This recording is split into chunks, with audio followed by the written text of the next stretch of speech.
زما نوم وینې کمار دی. زه یو هنرمند او انځورګر یم او غواړم دا پوښتنه وکړم چې ستاسو په ویبپاڼه کې تاسو 2 دلیلونه ورکړي چې ولې محمد صلی الله علیه وسلم نشوی کولی له مقدس بایبل یا نورو پخوانیو سرچینو څخه کاپي واخلي. نو تاسو دا ځواب ورکړی او ادعا مو کړې چې د محمد صلی الله علیه وسلم په زمانه کې د بایبل هیڅ عربي ژباړه شتون نه درلود، مګر په صحیح بخاري شپږم ټوک شپېتم کتاب 488 نمبر حدیث کې راغلی چې انجیل له د مخه د ورقه لخوا په عربۍ ژبه ژباړل شوی و. او همدارنګه دویمه خبره دا ده چې تاسو وویل چې محمد صلی الله علیه وسلم نالوستی یعنی امي و او ځکه یې د مقدس بایبل په څیر کتابونه نشول لوستلی. خو زه په دې ځواب راضي نه یم. محمد صلی الله علیه وسلم یوازې دې ته اړتیا درلوده چې دا کیسې په شفاهي ډول واوري ترڅو هغه څه ترې واخلي چې هغه یې لیکل غواړي. د دې کیسو له اورېدلو وروسته محمد په هغو کې بدلونونه راوستل او د الهیاتي انګیرنو په بنسټ یې ولیکل او بیا یې هڅه وکړه چې دا د خدای د وحي په توګه په خلکو ومني او خلکو ته یې وړاندې کړي. ورور ډېره ښه پوښتنه کړې. هغه زموږ ویبپاڼې ته ځي، نو زه په دې خوشحاله یم. انشاءالله هغه به حقیقت ته ورسیږي او زما په ان تاسو عیسوي یاست. تاسو نوم وینې کمار دی. زه باور لرم چې تاسو عیسوي یاست. او ورور وویل چې ما په خپله ویبپاڼه کې 2 دلیلونه ورکړي دي. داسې نه ده، ما 2 دلیلونه ورکړي دي، تا 2 غوره کړي دي. بیا یې باید په سیاق او سباق کې ولولئ. دا یوازې دا 2 دلیلونه نه دي، دا زما د ورکړل شویو ګڼو دلیلونو څخه 2 دي. او یو له هغه دلیلونو چې ما ورکړی دا دی چې پیغمبر محمد صلی الله علیه وسلم امي یعنی نالوستی و، لکه څنګه چې الله قرآن کې فرمایي په سورة العنکبوت 9 سورت 48 آیات کې چې موږ وروستی پیغمبر نالوستی رالیږلی ترڅو باطل پرستان له دې څخه د پلمې په توګه ګټه پورته نه کړي. تاسو باید دا ومنئ چې د لوستي او نالوستي ترمنځ دا د نالوستي لپاره ډیر ګران کار دی. تاسو باید دا ومنئ. آیا منئ یې که نه؟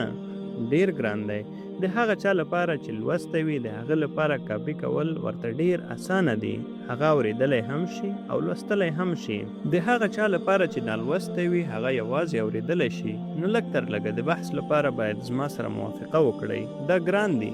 آیا موافق یاست؟ هو ماشاءالله. نو دا هغه ټکی دی چې زه یې ډیر یادوم. دا یوازې یو ټکی نه دی، د ډیرو ټکو په منځ کې دا یو له هغو څخه دی. نور ټول ته وروسته راځي. دویم ټکی چې تا یاد کړ، ما وویل چې د بایبل هیڅ عربي نسخه شتون نه درلود او زه لا هم ورسره موافق یم. تا د صحیح بخاري له 8 ټوک څخه حواله ورکړه چې ورقه هو هغه د انجیل په اړه پوهه درلوده، خو هیڅ ځای کې دا نه دی ویل شوی چې هغه ژباړلی و. وروره زه تا ته چیلنج درکوم. د عیسوي سرچینو له مخې لومړی ځل د بایبل عربي نسخه په 10مه پیړۍ کې ولیکل شوه. دا په دې معنا ده چې عیسوي پوهان خپل کورنی کار یعنی مطالعه نه پیژني. د بایبل لومړنۍ عربي نسخه له پیغمبر محمد صلی الله علیه وسلم څخه په سلګونه کلونه وروسته راغله. هو ورقه چې د بني اسرائیلو څخه و هغه د کتابونو پوهه درلوده او په عربي پوهېدو. دا ویل چې هغه دا ژباړلی و. هغه ښایي ځینې یادښتونه لیکلي وي، خو د ټول بایبل ژباړل ناممکن دي. په هیڅ ځای کې صحیح بخاري نه وایي چې ورقه ټول بایبل ژباړلی و. زه ته چیلنج درکوم. دا ښایي ووایي چې ورقه د تورات او انجیل پوهه درلوده. ښایي ځینې یادښتونه یې لیکلي وي. که تاسو د سلمان رشدي کتاب پیژنئ، سلمان رشدي په کتاب کې د قرآن آیتونه هم شته. زه هغه قرآن نشم بللی، مګر سلمان رشدي د قرآن په خلاف کتاب لیکلی و. په هغه کتاب کې د قرآن ځینې آیتونه شتون لري. دا په دې معنا نه ده چې هغه قرآن دی. زما په څیر نور خلک هم شته.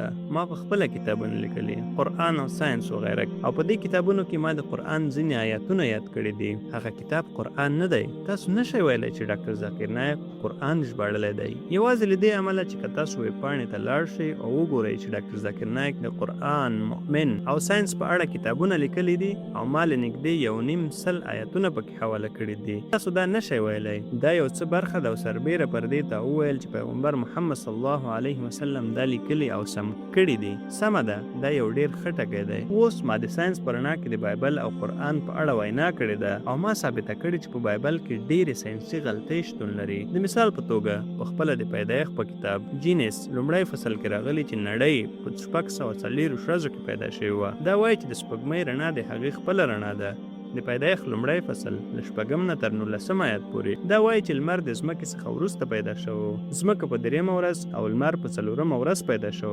زه کولی شم همدا شان دوام ورکړم. نو آیا ستا هدف دا دی چې پیغمبر محمد صلی الله علیه وسلم دا راخیستي او بدل کړي دي؟ د سپوږمۍ رڼا د هغې خپله رڼا نه ده، دا یو منعکسه شوې رڼا ده. قرآن په سورة الفرقان 15 سورت 1 آیت کې وایي چې د سپوږمۍ رڼا منعکسه شوې رڼا ده. قرآن وایي چې نړۍ په 6 ورځو 6 اوږدو دورو کې پیدا شوې ده. نو آیا ستا هدف دا دی چې محمد صلی الله علیه وسلم دا ټول شیان راواخیستل او سم یې کړل؟ آیا ستا په خیال هغه کوم ساینس پوه و؟ نه، دا د خدای له لورې وحی وه. نو زما بشپړه وینا واورئ. یوازې زما د خبرو یوه برخه حواله کول داسې دي لکه ته چې ووایې چې زه به دا وکړم.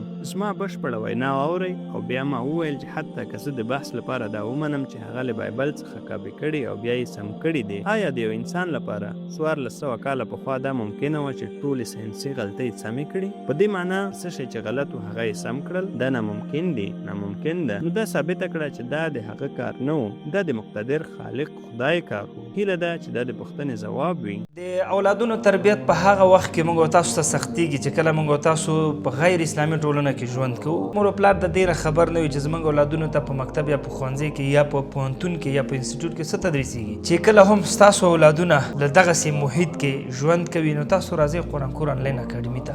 دلته به د قرآن کور انلاین اکاډمي درسي مواد، کریکولم، هر څه په دغه ویب سایټ کې تاسو اول مطالعه انشاءالله اولادونه به داسې درته روزو څنګه چې په مکتب یا ښوونځي کې هغې سره کوشش کېږي همداسې به په دغه اسلامي اکاډمي کې موږ هم داسې کوشش ورسره کوو تر څو پورې دغه زموږ او ستاسو اولادونه داسې وروزو چې په آینده کې موږ تاسو د ملامتیا ګوته ځان ته ونه نیسو. همدا اوس په دغه نمبر موږ سره اړیکه کې شئ، انشاءالله ستاسو اولادونه به داسې تربیه کوو چې تاسو به خوشحاله